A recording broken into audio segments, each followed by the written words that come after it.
ఈ రోజు ఆదివారం రాత్రి గ్రౌండ్ లో వాకింగ్ చేస్తున్నాను. 11 సంవత్సరాల క్రితం ఇదే టైంలో వాట్సాప్ లో ఉండేవాడిని. కావాల్సినంత మందు తాగేవాడిని. ఇంటికి ఏ టైంలో ఎలా వెళ్లేవాడినో కూడా నాకు గుర్తుండేది కాదు. ఎంతమంది చెప్పినా గానీ వినకపోయేవాడిని. మా బాబు పుట్టినా గానీ మగపిల్లగాడే వాడే బతుకుతుళ్లే అనే ఒక మూర్ఖత్వంతో ఉండేవాడిని. 2012లో మా పాప పుట్టినాక చిరునవ్వులతో నా పాప నా భుజాలపైకి ఎక్కి నన్ను వదలటానికి ఇష్టపడేది కాదు.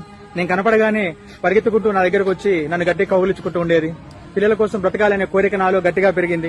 ఆ సమయంలో మేము చదువుకుంటుంటేనే దూరమైన మా నాన్నగారు గుర్తొచ్చారు. ఆ బాధ భరించలేనిది ఎలాగైనా వీళ్ళ కోసం బ్రతకాలనే ఉద్దేశంతో మందు జీవితాంతం ముట్టుకోకూడదని ఆ రోజు నుంచి ఈ రోజు వరకు ఆల్కహాల్ కి చెడు వాటికి కంప్లీట్ గా దూరంగా ఉంటున్నాను. ఏ యాక్సిడెంట్ల ద్వారాగానో ఇంకే ఇతర కారణాల ద్వారాగానో అన్ఎక్స్పెక్టెడ్ గా చనిపోతే అది దేవుడి నిర్ణయం అని చెప్పి వదిలేయాలి. కానీ మనంతటిగా మనం ఇష్టం వచ్చినట్టు తాగి చెడు అలవాట్లకు బానిసై మన ఆరోగ్యాలు ఖరాబ్ చేసుకుని మనం చనిపోతే అది తప్పకుండా మన తప్పే అవుతుంది. నేను మంచివాడిని, తాగేవాళ్ళందరూ చెడ్డవాళ్ళని నేను చెప్పట్లేదు.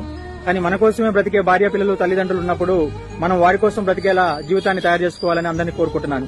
Thank you.